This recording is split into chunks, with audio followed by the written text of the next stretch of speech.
We're taking the lid off. Pop it off. What's on your mind, Alicia McKay? What's on my mind? I don't know, there hasn't been much on this week. What planet are you on? No, so like every little conversation topic, you are 3 lines in and you're back to, yeah, here's the things I'm thinking about and here's the things I'm changing. Can't switch off, man. Yeah, so it's everything that we think about, talk about has been affected. Well, like, oh, I haven't been to the gym. Yeah, because can't go to the gym because it's not socially responsible anymore. What did you do last night? Thought about going to the pub. Can't go to the pub. Everything's just... And we're still laughing though.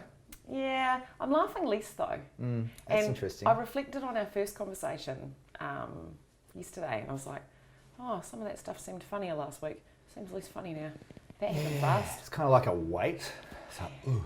That is like a weight. The reality. Yeah, when I heard about the 4 levels thing of alert yesterday, part of me went, that's great because there's clarity in that, right? And I think it helps people make decisions and anticipate stuff, and you can breathe out a little bit. And it was like, and it's right here in my face. Yeah. And there's some harder decisions that have to be made. It's interesting though, so our mutual colleague Jackie Scammell, I had dinner with her back in November in Sydney, and she'd just come back from this 30-day meditation retreat in Spain, and she'd really centered herself. It was quite interesting. She said, I've got so much clarity now that there's no hard decisions. Ooh. And that really, I thought, wow. Imagine that. I'm like a little bit jealous, right?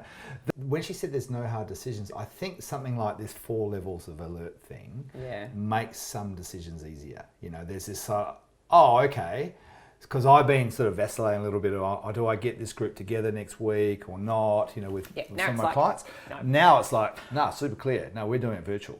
Right? And last time we talked about this idea of, let's move to online and stuff. Yeah. Well, now it's like, of course, there is no grey area anymore for lots of stuff. No, we feel exactly the same. We went from, what are we going to do about this thing next week to, well, obviously it can only be online. It's very clear. So in some ways, like, while there's a weight, and we talked about that cognitive load last time, it's almost like there's a bit of a lift. Well, I've certainly felt a shifting or a lifting of that. It's like, that decision doesn't have to be made anymore. Done. Boom. Move on. I tell you what I'm finding hard is I feel like everybody's in such a different place. So you want to talk about the levels. Mm-hmm. We're all on different levels, man. I went to the hairdresser after I left you on Wednesday, and I'm at the hairdresser, and the girl who's blow drying my hair, I said to her, might not see you for a while, might not be able to come back in 8 weeks. And she goes, wow, where are you going?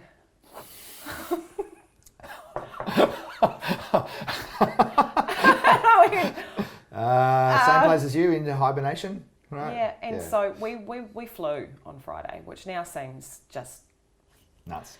But we flew to Auckland because we had this training to do, and we had some people in the room and some people online, which was a cool kind of starting test. But the first external reminder of this that I feel like I've had, because I look out the window, I go into town, and it just seems like everyone's living their normal life, and I feel like I'm walking around like,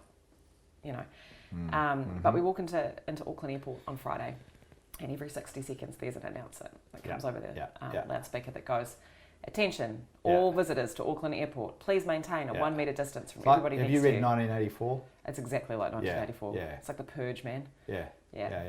It's interesting, one thing that hit me last night, I was watching the news, and there was one of those stories about, it was about an older person, this guy, who'd been planning for a very, very long time, years, to go to Spain. And he's had a long-term illness, right? And so he hasn't been able to go, and he's got the money together, he booked his tickets, and now he can't go.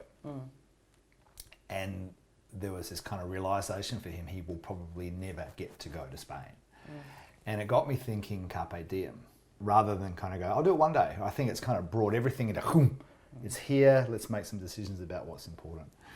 I'm really just, so like yesterday, we went, it was 2 days ago actually, I sent a text to a mate and said, the surf forecast looking good over in the Wairarapa, which is about an hour and a half drive from here. And yesterday, 3 of us went, not quite spur of the moment. It was like, look, if we don't go, we don't know when the next opportunity is, which is actually in surfing, you do that all the time.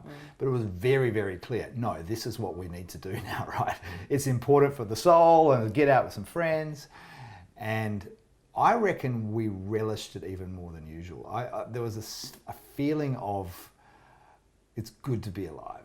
This is good to be out here, you know, and absolutely just making the most of it, because who knows what tomorrow's going to bring. There was definitely that feeling, which is weird because we know this in stories and in movies, it's all there.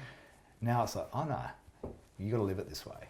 I think the best version of me feels like that in this. Like there's this version of me that's like on LinkedIn going, hey everyone, this is going to be amazing. We're going to do better online stuff than we ever did in person stuff. And I talk to people about this Nietzsche idea of just love your fate, right?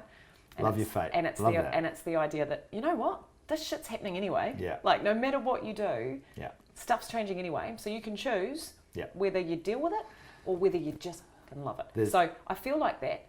However, I think there's a whole new level of softness and space that we need that I just... What do you mean by softness and space?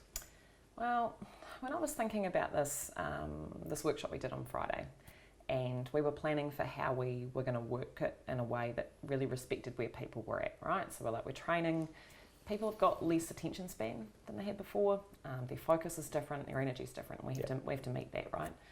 And when I wrote a summary to a client of, okay, we're going to do this online workshop and here's what's important. Audio quality, video quality, it's got to be condensed, it's got to be shorter, it's got to be more frequent. And then I found myself saying, and also, it's got to be a lot kinder, it's got to be a lot slower, and it's got to be a lot more connected to the people in the room than ever before, because we're bruised. Yeah. And at the start of this training workshop on Friday, so my thing's like, I'm funny, right?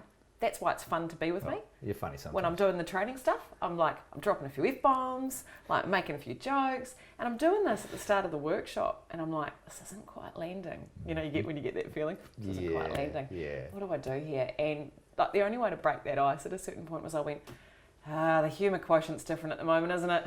We just don't know what we're going to find funny and where we're at. And then it was like this pressure release where we all went, so there's a dropping of a facade there, right? There's a dropping of a role that you have been playing, the funny opener, right? Into the, we're all together, let's be real. So there's something about the gift of presence. Yeah. So just to be fully present with who you are now, I think there's also a gift of presence to yourself. And I reckon it's a good opportunity. I want to start a conversation about this. There's I think a really important opportunity to grab here, which is about the art of not necessarily slowing down and going all zen like Jackie did in Spain, but more the art of stopping and making sense. And I think we've lost that ability as a society. It's been on. Yeah. And the ability just to stop for 5 minutes to go, what is happening? And be present with yourself about that. So I've just got a book. This is Corey. When you're in the shower, just be in the shower. Just be in the shower. And don't answer your emails in your head. Just be in the shower. Don't be in your head. Yeah. And that's with all, with potentially all of us, or at least most of us, working from home. There's an opportunity there, and it's like, how do you just be with yourself and be present, as opposed to rushing the next thing. And you responded. It was really interesting how you responded when I said that to you off camera, right? Good on you. Good on you, mate. Good on you. I'm always on. I'm more on now than I've ever. And actually, in some ways, seeing people talking about, this is a great time for reflection. Slow down. Think about yourself. My response to that is to feel worse. I'm like, I can't right now. I don't have that capacity. That's just adding more pressure of how I feel like I should be responding. Do you know what I want to do? I want to make a list of 25 things. I want to prioritise them, and I want to get moving, because otherwise my clients are failing, my kids are failing, my business is failing. So I'm like, I've got more pressure, and that's hard. So there's this tension, and maybe we all feel it, between wanting to act, because that helps us make sense and take control of things, but on the other hand, not wanting to burn out and go frantic. And so this kind of not doing, so this kind of acting and inaction bit. And how do you find your way through that? That's a really interesting question. If you're a control freak like me, the answer is generally that you schedule that in. Yeah, there you go. So I have 20 minutes between 7 a.m. and 7:20 where I don't do all the things. I just step back and go, what do I need out of today? What could go wrong? Okay, now I know what I'm going to do. So I have to schedule it. I can't be zen. I just schedule in a margin block, and then I'm good. Keep it real, people. Yeah. Keep safe, everyone.